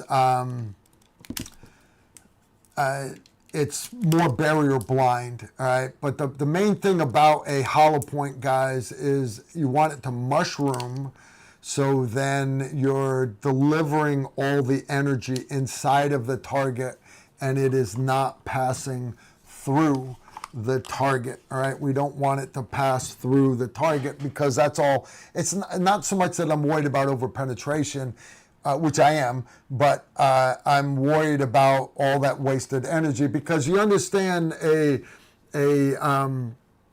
44 Magnum lever gun, 44 Magnum, the most powerful handgun in the world. It will blow your head clean off. You've all seen the Dirty Harry movies, all right? 44 Magnum is a lot more powerful than 9mm, but if you put it into a lever gun or a rifle, it is a very underpowered rifle round. Even 5.56, which is a varmint round, even 5.56 delivers a lot more energy than 44 Magnum does. So you shooting with a pistol round, 9mm is it's weak compared to a 44 Magnum, but they're both very, very weak compared to a rifle round. So you're using the hollow point not to kill the guy more, but to deliver more energy, because you're already not getting the secondary cavitation that you get with a rifle round. I can take a cheap 55 grain target ammo from Walmart and shoot it through that gel block, and you'll be like, holy cow, the whole gel block just jumped. And because you're getting the secondary cavitation, that the waves that whip, and that's what shatters those solid organs, tears that liver apart, tears that heart apart. And I know the guys will tell you that the heart is a hollow organ. It is, yes, but it is constantly filled with blood, either contracted, or as soon as it relaxes, it fills with blood. There's not any time where it's sitting filled with air. So a fluid, you cannot compress a fluid. You can compress a solid. Think of me hitting my table here with a hammer. I can put a dent in it. You can compress a gas. You cannot compress a fluid. So it's that energy that's ripping the body apart, and speed is what does that. So the 147s, they hit a little bit harder, but honestly, I don't get hung up on the grain weight. Use a reputable hollow point self-defense round. Barnes, like I got G9 subsonic right here. This is a 125 grain. All right, subsonic. All right, sitting right here. That's not in my.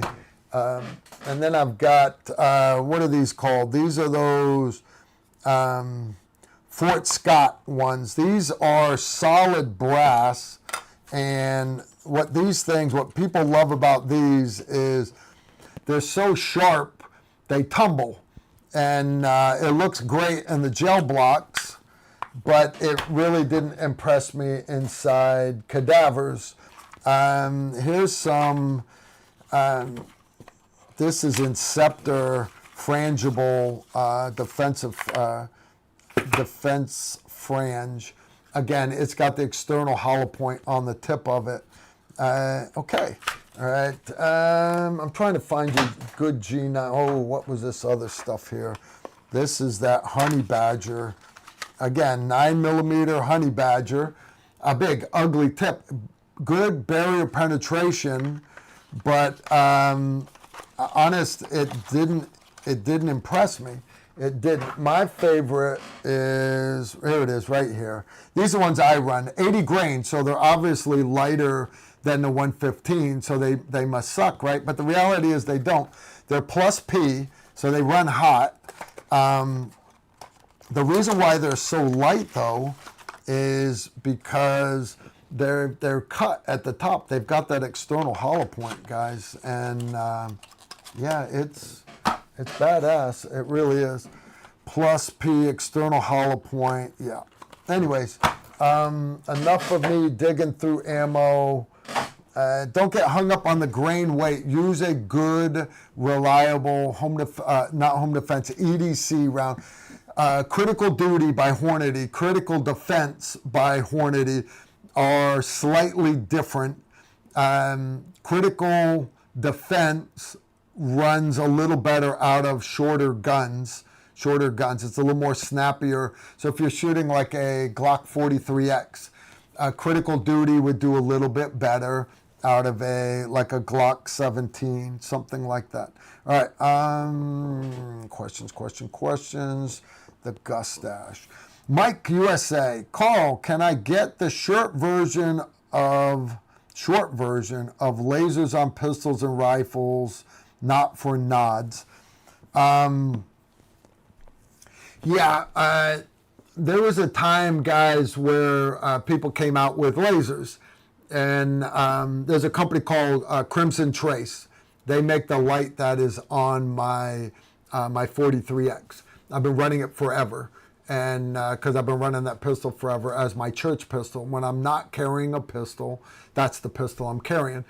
And it has a laser. And I don't ever use the laser. I don't. I'm not a big fan of visible lasers. Right? Lasers allowed you to see where the pistol was aiming while you focus on the target. And the argument is, guys, that when you're in fight or flight, you're not going to be able to bring your sights, your focus back to your sight picture. And that's why some people like point shooting, and that's why the argument of lasers is you don't have to point shoot. You can stay focused on the bad guy in fight or flight and still see where your pistol's hitting because the laser will be right there. Yes, I agree with that 100%. However, while it is great on a flat range, outdoors with grass everywhere, lots of furniture, this, that, and the other, in real life, you lose the laser, one, but two, the laser works both ways. And it's not needed anymore because now we have red dots. We have optics on our pistols, which still allows you to keep your focal plane on the bad guy. Because you saying you're going to move your focal plane back to your sights is the same as you saying you're going to close one eye to make it easier to line up my sights. That's the same as you saying you're going to keep your heart rate at 60 beats a minute.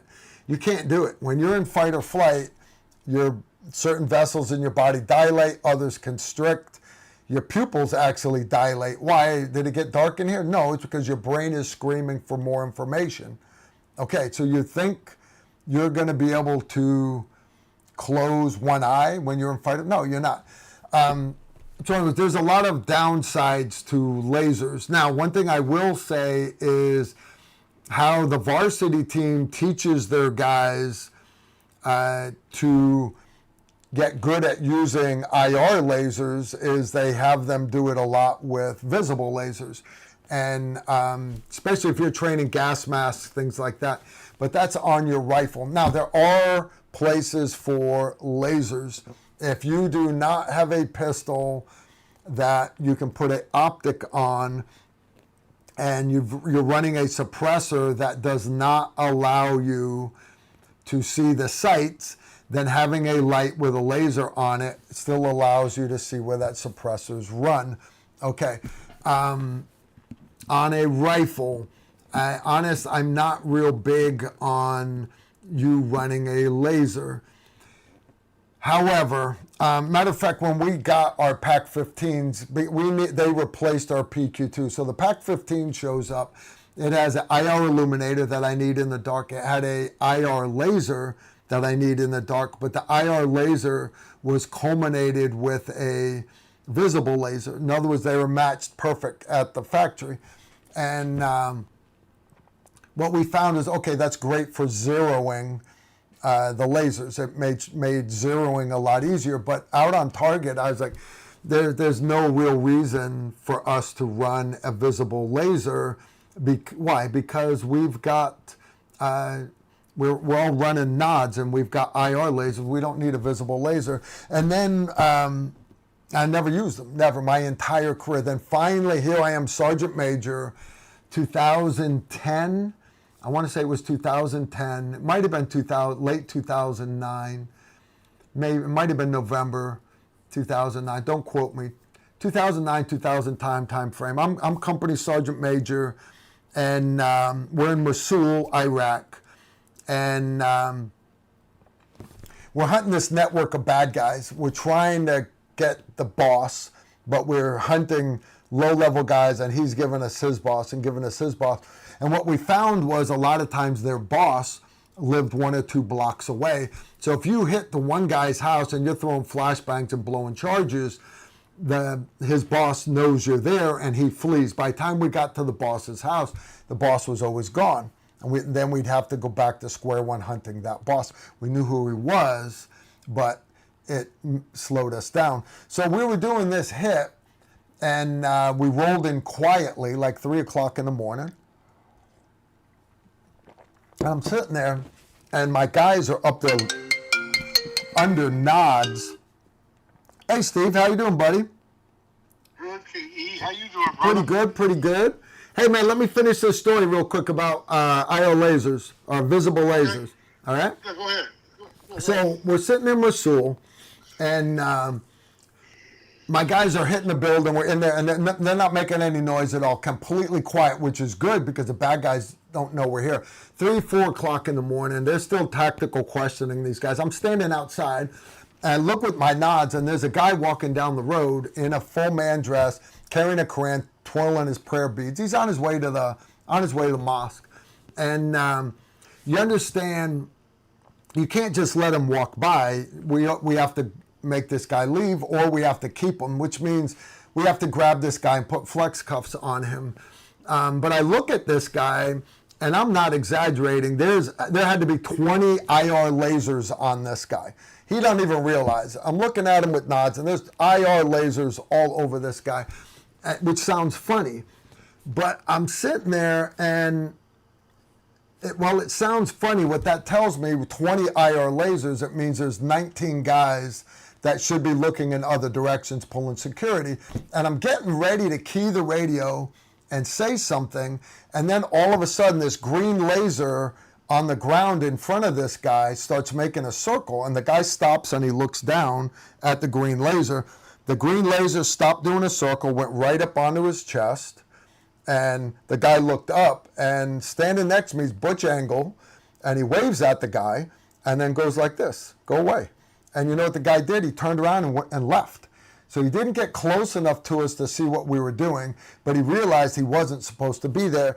And I thought to myself, is that not the perfect example of non-lethal force?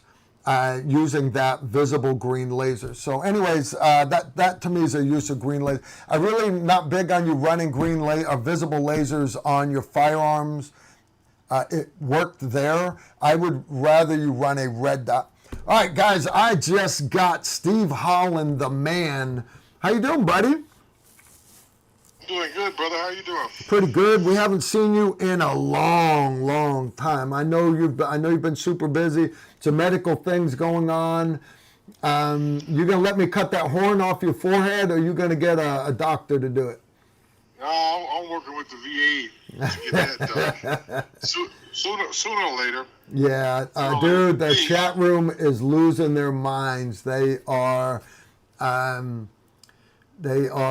saying they miss Uncle Steve. We even got Dimitri from Logic LAC. He's a guy that designs the reticles I love in a lot of scopes. So Steve, I told Nicholas to put a picture up so I could let everybody know who's talking, and the picture he found was you in Desert Storm. That's so cool. So cool. Old Steve. I'm like, just pull the picture of Steve off our TR website. And he said, you never added Steve to the TR website. And I'm like... And that's my fault. That's not Nick's fault. Yeah. So anyway, Steve, I need a bio, and I need your picture so I can put you on the TL website, man. Really, sincerely. Yeah, I want to give out a shout out to the TR Nation. Yeah. I apologize to you guys that I haven't been on lately. I just been, just going through some things, and it's not that I don't love you guys. You guys know I love myself some TR Nation. Yeah. And I'm hoping to get back in the saddle, real soon. And I'm looking, and shout out to Bear Dog Grizzly 500, Moody 2924. Yeah. All you guys in the chat room, I see you. The Donut Eater 5474. Hey, Steve, what do you got going on in Nashville on 2 September? What we have going on, Carl Everson, is... I'm excited. I am too. We're doing our first satellite show in Nashville for this year, for 2026. It's going to be on Wednesday, September the 2nd, at the Redneck Riviera Bar and Saloon. It's owned by Mr. John Rich, and I believe John is going to visit with us for about an hour, doing the show. Yeah. And it's going to be an exciting show. I got, several topics I'm going to discuss and several firearms. I'm going to work with you to try to figure out how we can show up without getting deemed by the YouTube patrol. Yeah. It's going to be on the second floor. If you come into the all you guys are invited. Yeah, all you guys, please. Put it on your calendar now. 2 September. It's a Wednesday, so we're not doing a live stream on Tuesday. 2 September, Wednesday, Redneck Riviera. Redneck Riviera is John Rich's bar on Broadway in Nashville. So the wives love to go to Nashville. Bring them down there. And John Rich is letting us use the whole second floor, and it's gonna be awesome. It's gonna be a great night, guys. It's gonna be a great night. Steve's coming. I think Randy's coming. Who else we got coming? Jeff Herring from Fight Light. Yes, be there. That's the belt-fed AR upper guys, right? You see me shooting that belt-fed AR all the time? Yeah, love that thing. Very cool. I'm hoping that Dave Williams, the R&D head guy for like 25 years out of Springfield Armory, is going to be there. Barry Duke from Surefire Suppressors, I'm hoping he will be in attendance. Cool. Mark Woolman, the spike guy. You guys know that shiv, that spike I've been showing you guys for years. Mark makes those. He started off with steel from the Twin Towers after 9/11 for the first responders, and he's going to be there. Very cool. And the crew from, of course, Fort Campbell area. We're hoping Randy Worst is going to be there. Alan Crawford is going to be there. Byron and Missy, they're invited. And, the whole, everybody. Yeah. All you guys come down. If you're not from this area, make some plans. It's our first one of the year. And we don't know how many more we're going to plan there.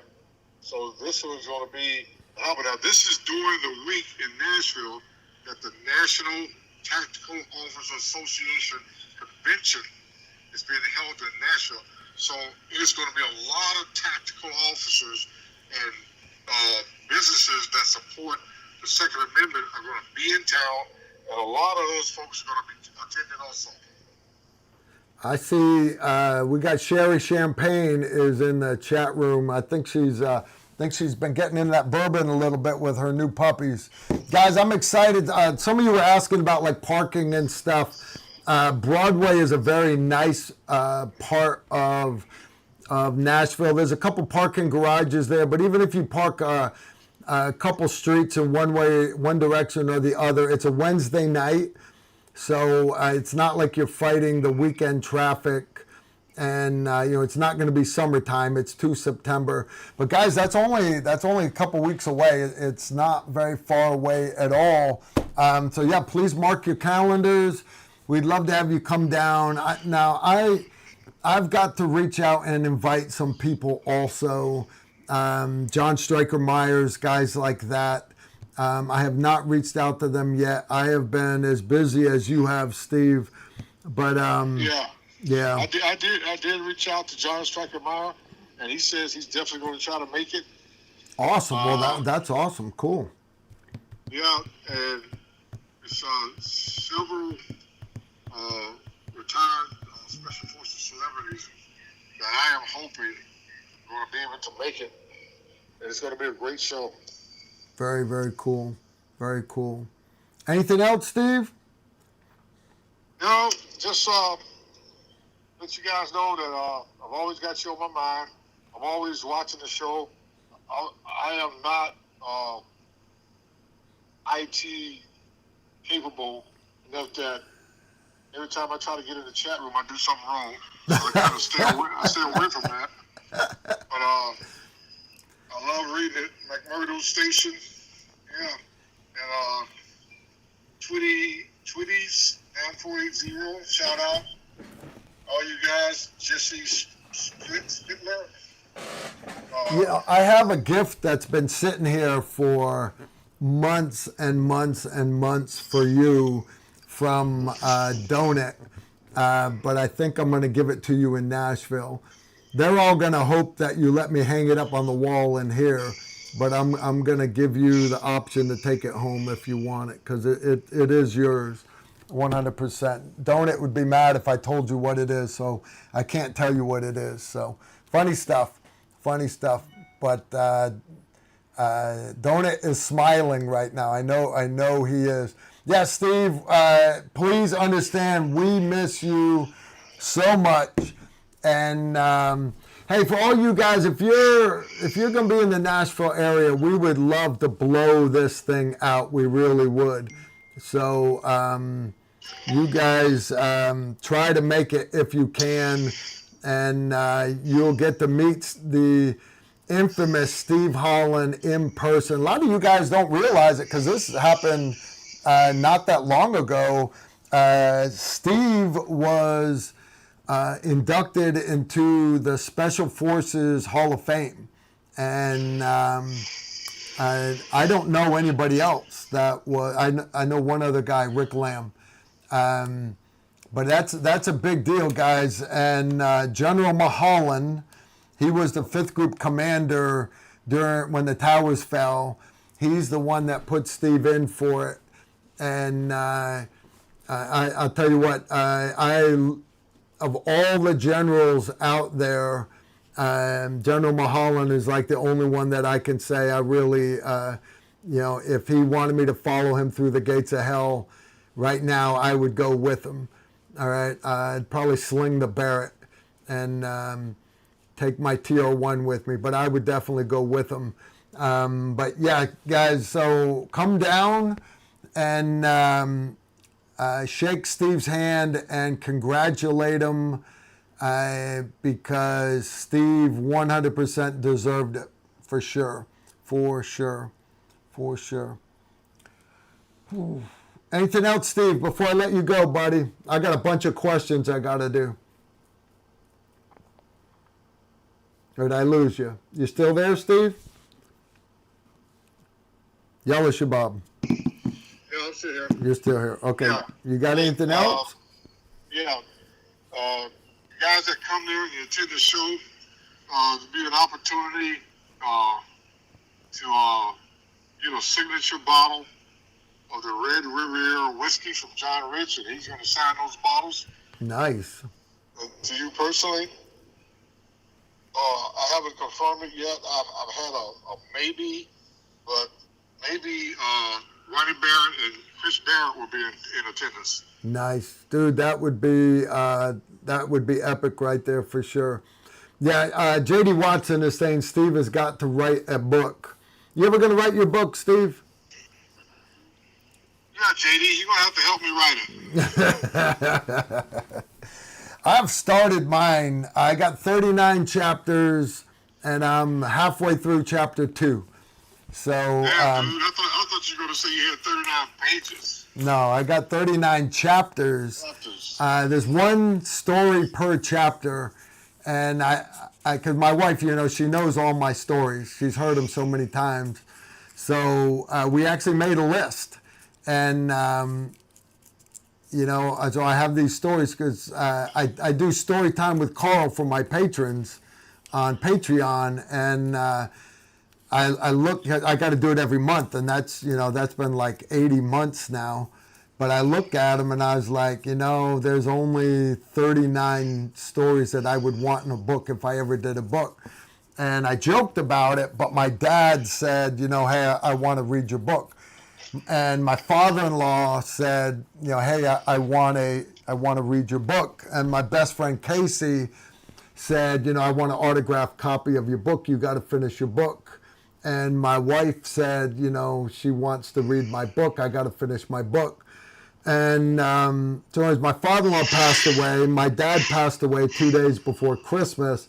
My best friend Casey passed away in February, and I'm like, I gotta get on this book. So I got one and a half chapters done. One and a half. Someday. Someday. Yeah, it's I don't know. You know, you could. It's so easy to orally talk about the things that you accomplish and achieve. You know, kind of like me. Yeah. But then to put it down in the words and to get it going. I mean, my wife, she writes. Yeah. And she's written one book. She's got a mini series that she's been writing for about 2 years now, which is just awesome. And it just, when you're in that environment, it's hard for one person to focus on Yeah. their storyline and then your storyline. But I'm hoping to one day somehow, I need someone that's good at writing, because I'm good at talking about it.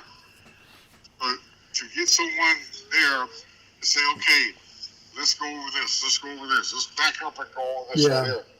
You know, and I didn't realize the level of accomplishments. You know, 24 years in 5th Group, 30 years in the Army, and when I was put in for the Distinguished Member of the Regiment Award, a couple of guys at General Holland had them contact me, and I went over some things with them, and I thought it was going to be 4 or 5 things, and it started blossoming. So when I read the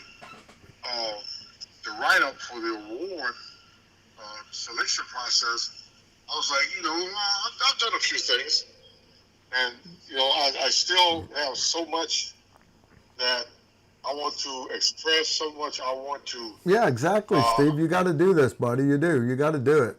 And it's not about tooting your own horn. You know, Steve, your daughter actually asked me once at Leatherwood Distillery. Remember that night we did the live stream there? We had a bunch of people there, and your daughter was there. And she asked me, she's like, why are you doing this with my dad? And because your daughter had never met me. And I told her because the world needs to know how awesome your dad is. And someday you're going to be able to show your kids and your grandkids these videos about your dad, and you're going to be you're going to be very proud that you can share your dad with them through these videos. So all I did, Steve, to get started was I had AI, actually one of my patrons did it, had AI took the videos of just me telling a story and put it all into a Word document. The Word document is total junk, but it's a good first edit. And then you go back through, and you can't have AI edit it because it'll take all the Carl or all the Steve out of it. But you can make it your own after that. So anyways, think about it. I'm not going to twist your arm. Guys, we're going to let Steve go because I got a bunch of questions I got to get caught up on. All right, Steve, you take care, buddy. And I'm going to do this again next Tuesday. If you want to come up in person, or if you want to call in again, this has been awesome having you. Oh, absolutely. And all you guys that plan to attend in person, the Redneck Riviera has some of the best bar food that I've ever experienced. And Yeah. I've been to a lot of bars in a lot of states, a lot of countries. And you get to Nashville, you get there to the restaurant, be there before 7. Come up to the 2nd floor. Make sure you order the brisket sandwich. Ooh, the brisket sandwich. There you go. Oh, yeah. Oh, yeah. All right, buddy. I'm going to let you go, Steve. You take care, man. And you too, brother. Yep. Take care. Bye-bye. All right, guys. I'm sorry. I know I got a bunch. I got Paul Miller saying, I can't write a book. You're not a SEAL. Okay, that's fair. All right. Yeah. I like to play volleyball, too. You know. All right. Would you use a proof carbon barrel on a designated marksman rifle in combat or stay with steel? No, I'm a big fan of the proof carbon barrels. I really, really am. Yeah, I don't have a problem with those barrels at all. They add a bit of cost, but they handle. Everybody thinks it makes the gun lighter. It really doesn't, but it handles the heat better, especially when you're running a suppressor on the end of the gun. Frederick, I don't have a problem with proof barrels at all. Big fan of that company. There's another company called Helix 6. Helix 6 makes proof. They make carbon fiber barrels also. Yeah. All right, Rob Man, if we take the drone class, do we get to flips and race each other's drones? No, I'm not going to lie to you, Rob. Understand, guys, if you take the tactical drone defense class, you will be learning to fly, no shit, the same instant eye tactical drones that US SOCOM uses. These are not FAA trackable drones. They are, you can legally buy them. You can't legally fly them without adding the tracker to it.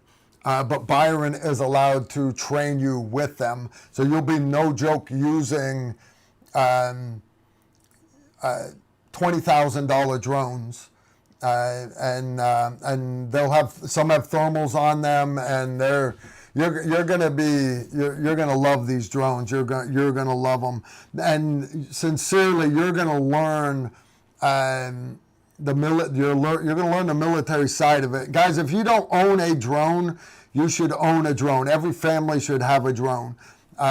Just have your kids get smart on it. You're gonna be the one with the rifle. You have them have the drone, but you, the head provider for your family, you need to know drone defense, and I can't tell you a better class to learn that whole subject.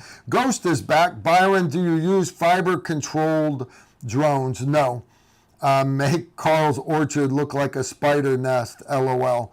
The problem with a fiber-controlled drone, guys, is if you've only got 10K of fiber, you can only go the length that your fishing wire is, number one. Number two, think about the U.S. It's not like the battlefield of Ukraine where it's the front lines and everybody has got, it's trench warfare.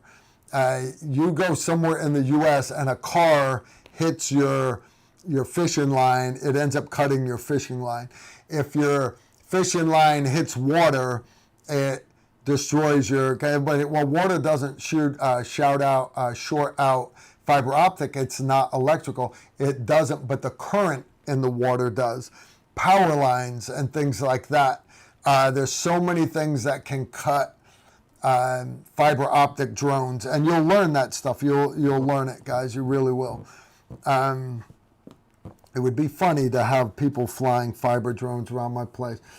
High altitude 5280. You or Mr. Holland know where I can grab a 13.7 barrel for H&K 416. H&K wants an arm and a leg for a barrel.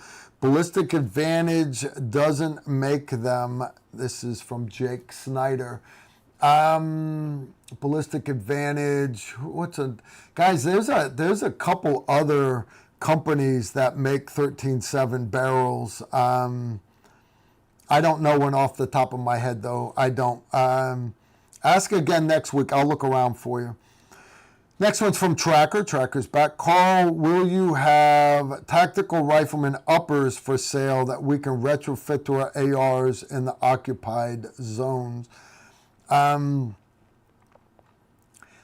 Honest, I don't know. I mean, that hadn't come up before.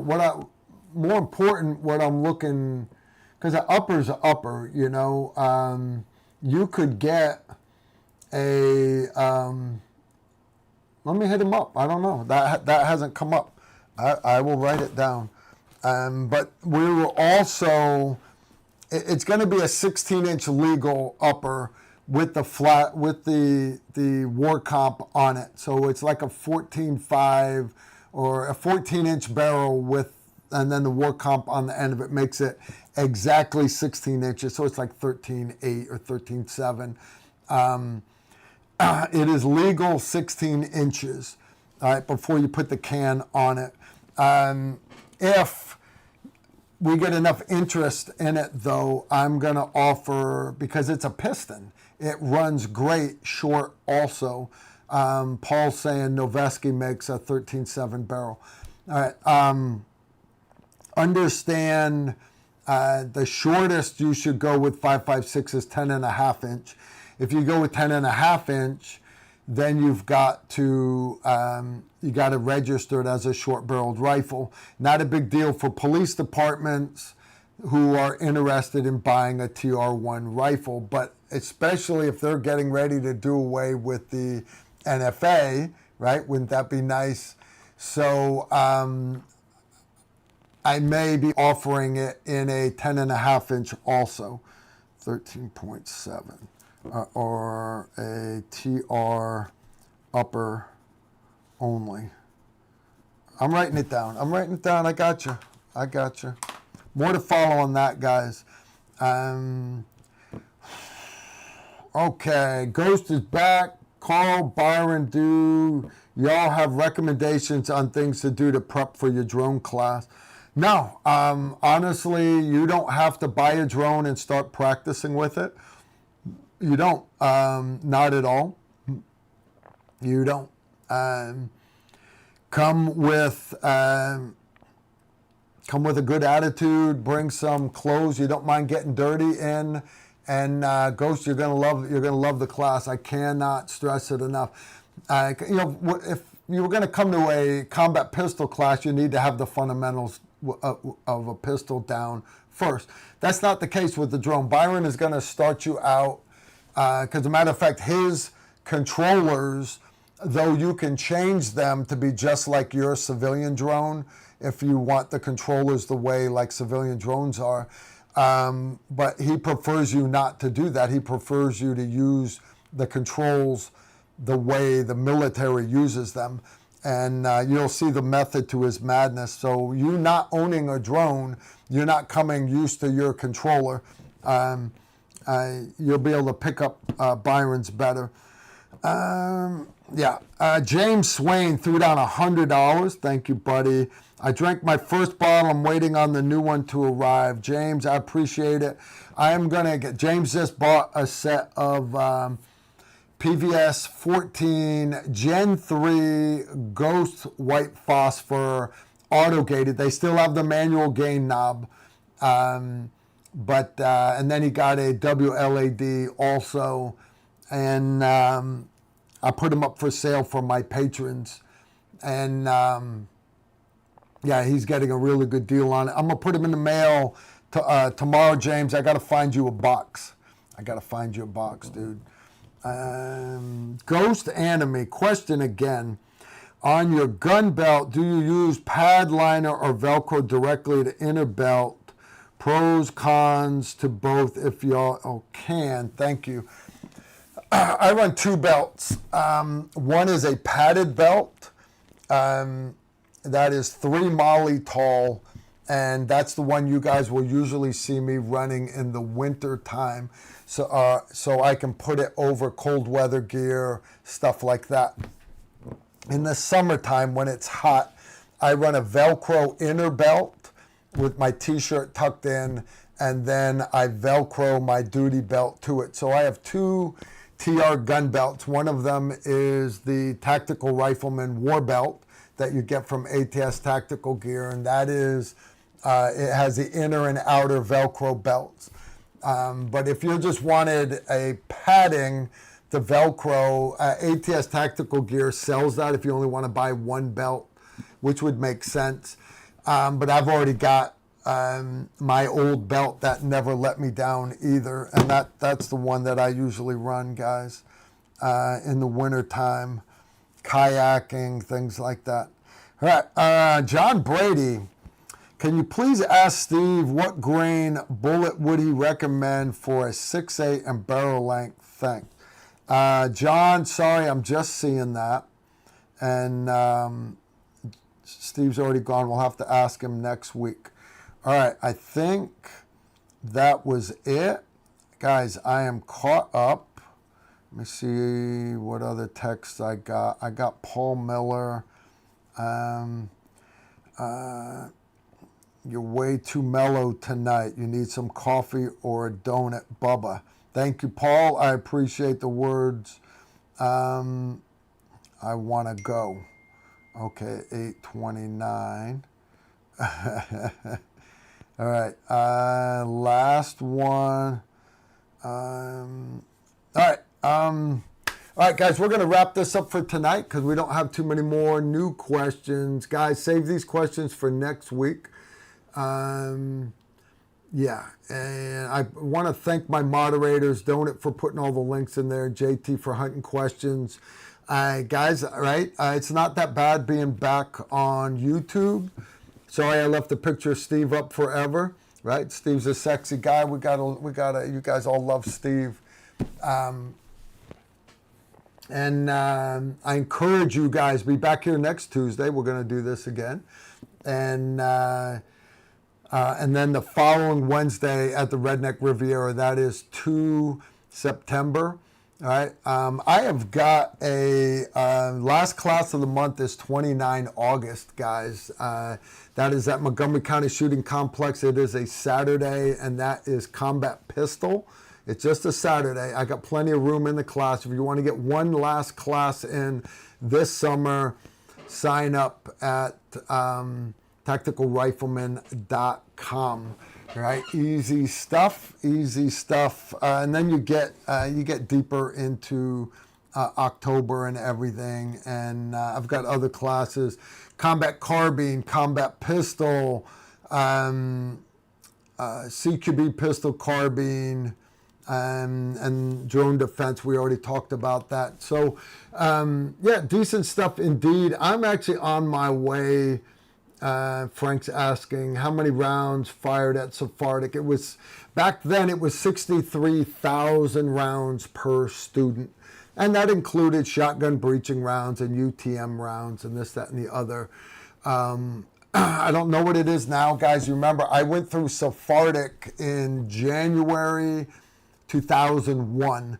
I'd already been in a assault company for a couple of years, but I was on the sniper team, and they had to always let the assaulters go first.